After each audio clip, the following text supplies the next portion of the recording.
Surviving and being up front can keep you in the game no matter what when it comes to a race. Certainly was that way yesterday at Texas.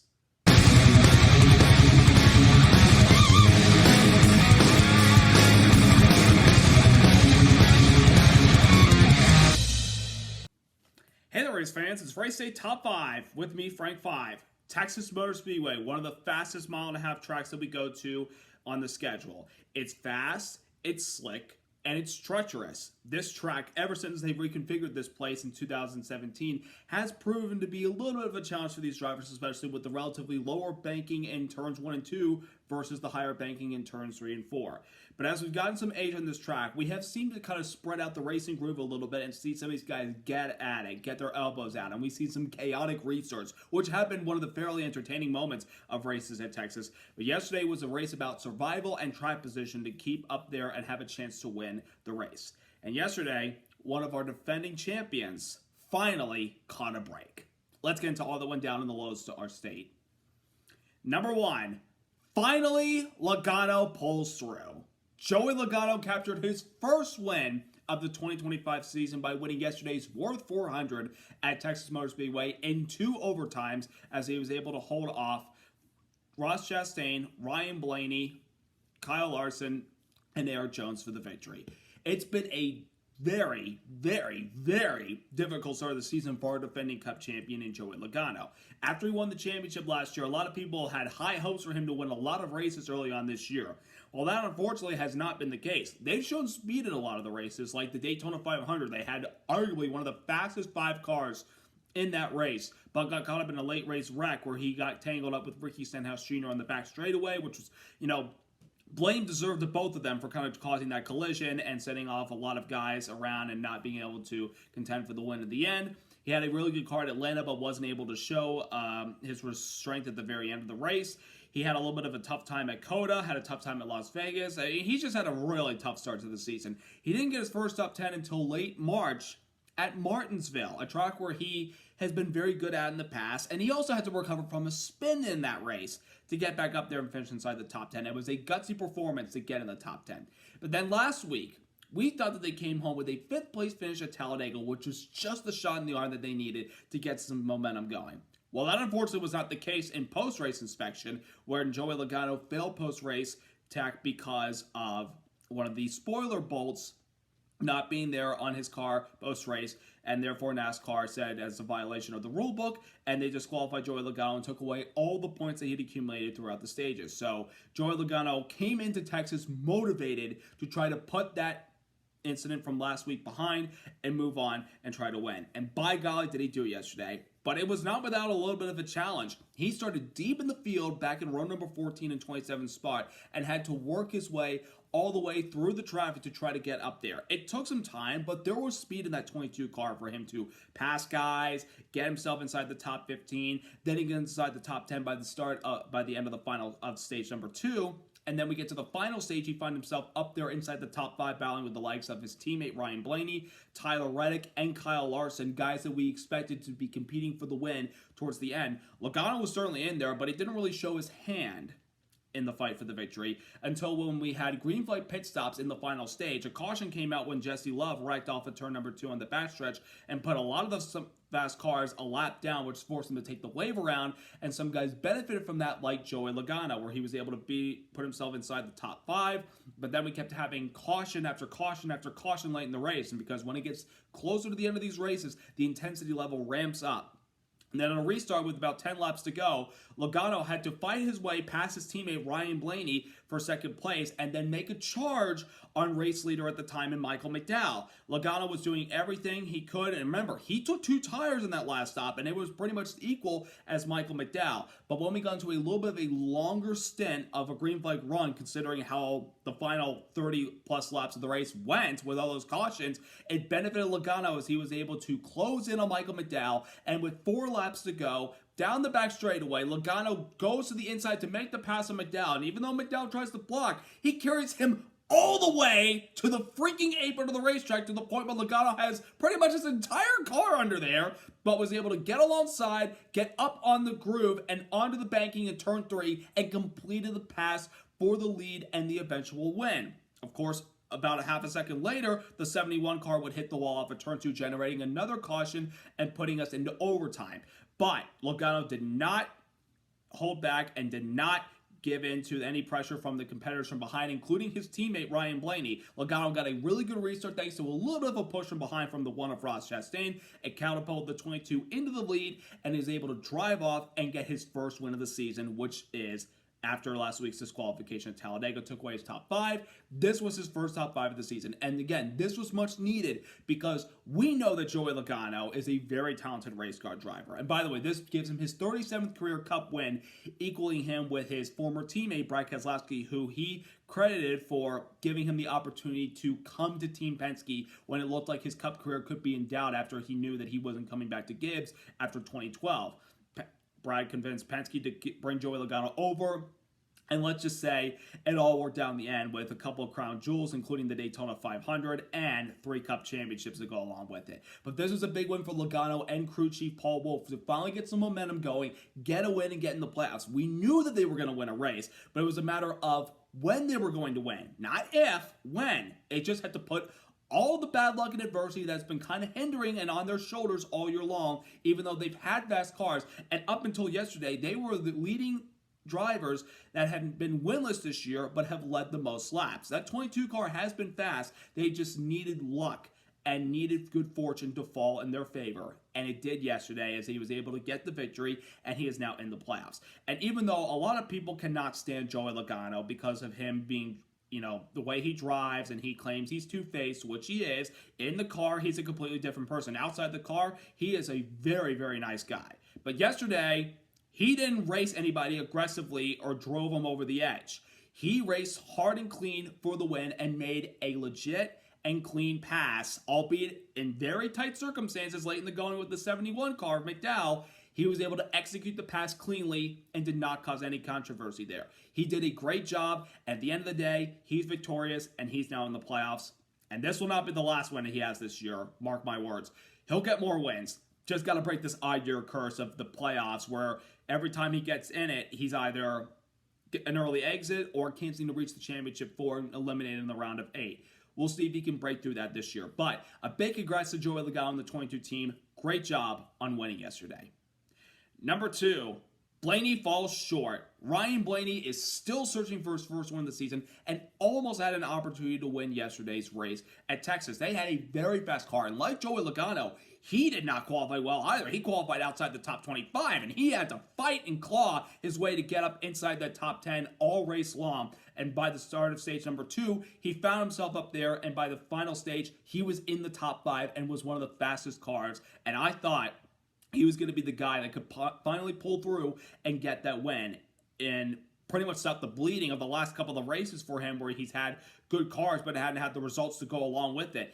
But yesterday, he had such a really good car, but some of those late race cautions that we had, it had him side by side in one of the restarts. He tried to get the lead from the 5 of Kyle Larson. It didn't work out, and eventually he lost the lead in the process to Michael McDowell. And even though we had a few more restarts, he still couldn't get by the 71 car to the point where Logano was able to pass Blaney with 10 laps to go, and it was Joey Logano's charge to the end to take the lead and eventual win away. And Blaney tried everything he could on that final restart, but he just couldn't do anything on the top lane of the restart, and just lost his track position in the process and couldn't get back to the front and had to settle for a third place result. It did stop the bleeding of the last couple of weeks for Ryan Blaney. Of course, early exit last week at Talladega track, we expected him to be competing up at the front of the field. I really felt bad for the 12 team because I expected them to be in the mix. But yesterday, to claw and fight your way from where you started to up into the top 5 and having a chance to win, it kind of takes away a lot of the stress of the last few weeks and how they've been performing. I mean, they've had fast cars, it seemed like, everywhere we've gone, but they've had a lot of things, bad luck go their way, especially with engine failures and some of these wrecks. Now, Ryan Blaney was very critical of the Texas Motor Speedway yesterday, saying this track sucks. I think that's more the frustration of him not being able to win the race in this case. I mean, he says he made some Texas mistakes that prevented him from winning the race yesterday. And I feel like if he could have gotten some much more aggressive restarts with Michael McDowell early on, then maybe he could have found himself in the front of the field, and he would have probably been the one going toe-to-toe with his teammate for the win. and not having to deal with the 71 car, but that wasn't the case, and at the end of the day, it's a third place result for Ryan Blaney. It's only a matter of time, folks, before he punches his ticket into victory lane and gets his spot in the playoffs. He'll win eventually, they just got to put it together, but another opportunity for Blaney yesterday falls right through his hands. Number 3, oh so close for McDowell. Michael McDowell almost pulled off an upset yesterday at Texas Motor Speedway. Driving for Spire Motorsports, his first year with the team. It's been kind of a decent year so far for the 71 team. Not great, but certainly not as bad as they were at the beginning of last year when they were still trying to find their way with Zane Smith behind the wheel. And of course now Zane Smith with Front Row Motorsports, and McDowell jumped over to Spire to help out and kind of give some experience to his younger teammates in Carson Hocevar and Justin Haley. McDowell qualified inside the top 5 yesterday with a very impressive qualifying performance, and his teammate Hocevar, by the way, started on the pole, his first career pole. McDowell was able to hang inside the top 10 in the first stage, but then stage number 2, he pitted outside the box, had to start tail end of the longest line, and he was stuck back there for a lot of that race. But then we had a couple guys get knocked out because of some wrecks, particularly in the end of stage 2 and the start of the final stage. And then when a lot of those cars got trapped under yellow for, after they completed their green flag pit stops, it allowed guys inside the middle of the pack to try to gamble to get some track position for the final 40-lap dash to the end. And Travis Peterson, Michael McDowell's crew chief, took a gamble to put on 2 tires, which gave them a lot of track position and got them inside the top 3 for those final few laps. And then on one of the restarts, Michael McDowell got such a good restart that he took the lead, and with those 2 tires, I was fairly impressed with how he was able to keep the car up there. Even when we kept having caution after caution after caution, he did not give in. And even though he had a challenge with Ryan Blaney for the lead going into 1 when the 45 of Tyler Reddick spun right behind him, McDowell held his line and held on to the top spot until the following restart, when he was able to take the lead away from the 12 car and hold on to it. But the 22 car was closing in, and you saw the older tires, and I think the effects of not having those other left side tires versus the right side tires really kick in right there at the end for Michael McDowell, and his car started pushing and pushing and pushing to the point where the 22 eventually was able to make the pass down the backstretch below the apron, even though McDowell threw a pretty aggressive block carrying him all the way down the racetrack to the apron.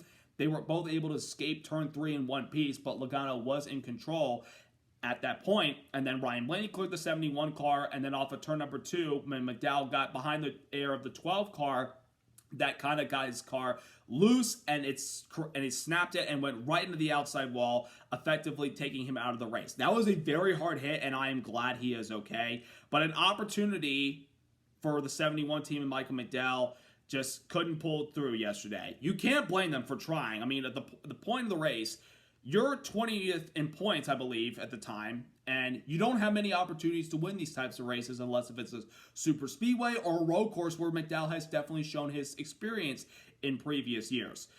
You can't blame him, Travis Peterson, for not taking a gamble and thinking, you know what, we're not going to win this race or get a good result from where we are. Let's roll the dice, let's take 2 tires, and let's see what happens. And it almost worked.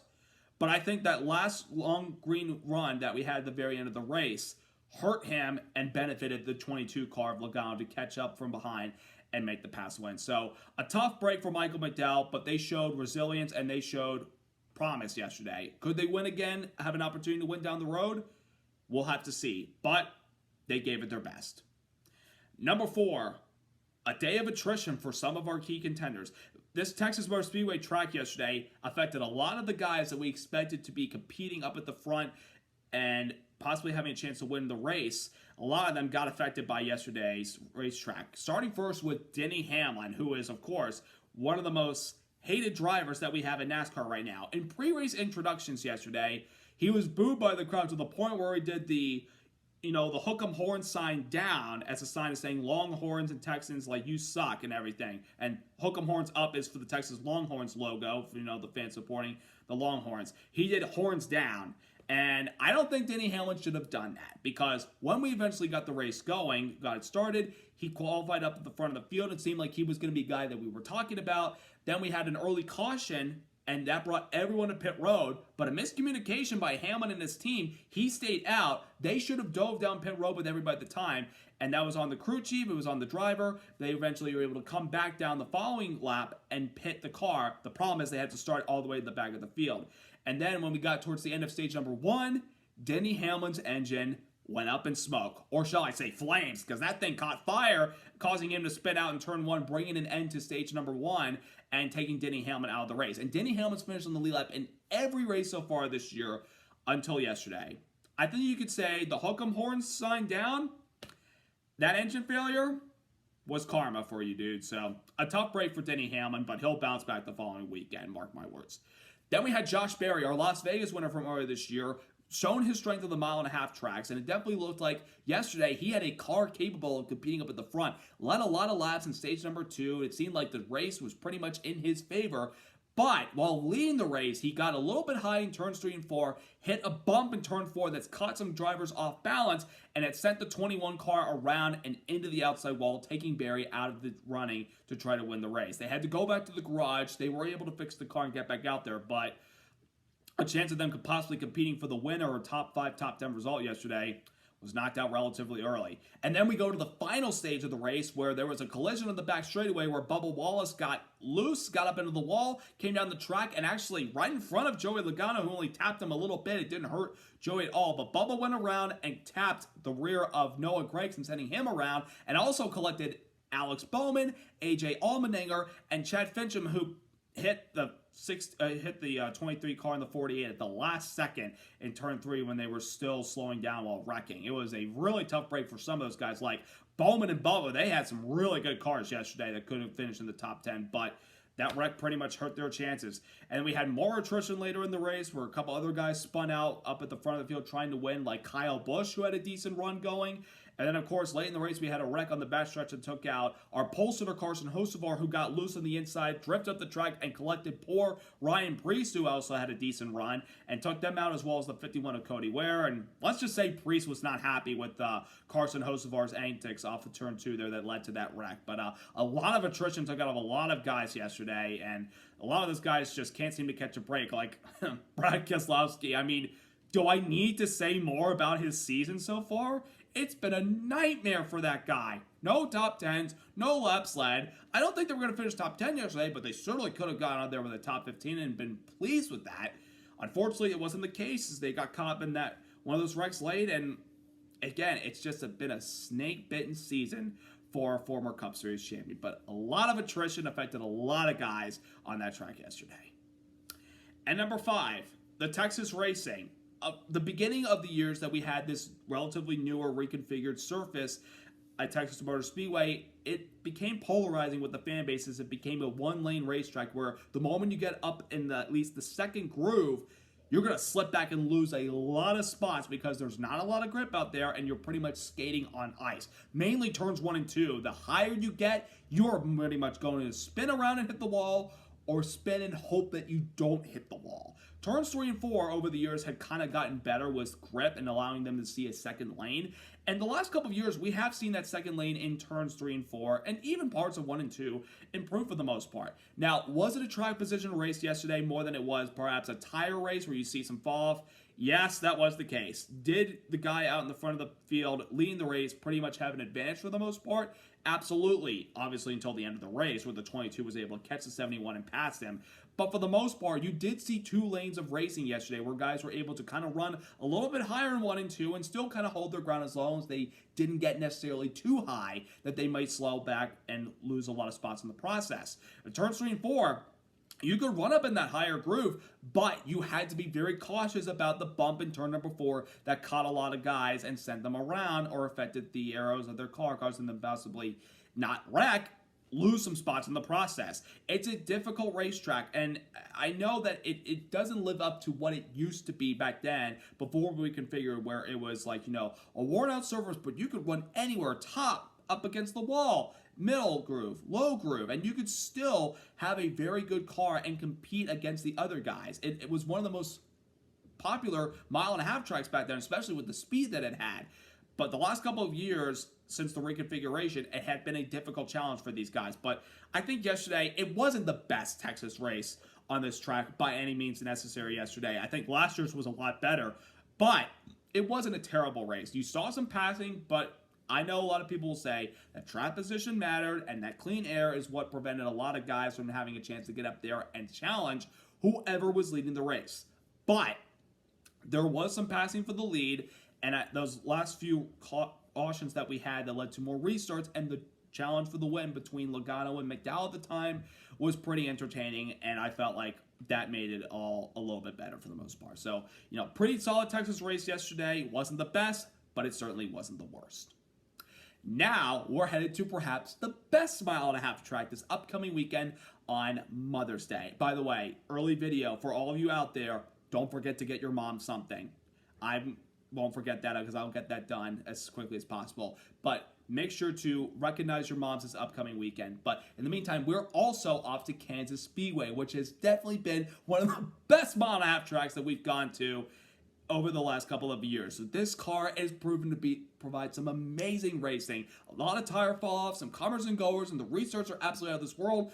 And last year's finish is the closest finish in NASCAR history, and it is still seared in my brain because of how entertaining, how exciting, and how tense that finish was to see two guys side by side the line, not knowing who the winner was until we got video evidence to show who was in front versus who finished second. It was quite the race last year. Will we get that same type of race this upcoming Sunday? We shall see, but I know for a fact that the racing will still be good nonetheless.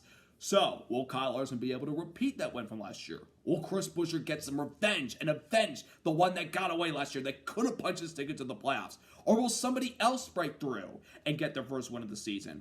We shall see. It's going to be a blast. I know that for sure. So, I hope you all have a wonderful rest of your week. Subscribe, like, and congrats once again to Joey Logano and the 22 team on their win at Texas yesterday. Have a great week, everybody. Let's go racing!